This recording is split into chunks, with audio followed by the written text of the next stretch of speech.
You've said that the U.S. wants to help, and I look at this country that has a lot of sanctions that are residual. A lot of sanctions have been in place for decades on Syria. Senator Chris Murphy of Connecticut has called for a temporary suspension of sanctions.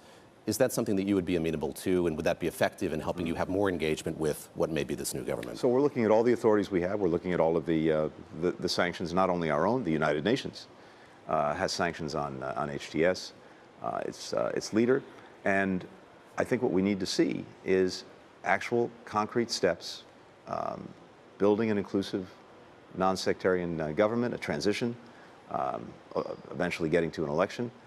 As we see these steps taken, then I think we'll be able to respond. Others will be able to respond. That's what we'd like to do. But we need to see concrete action, not simply positive declarations.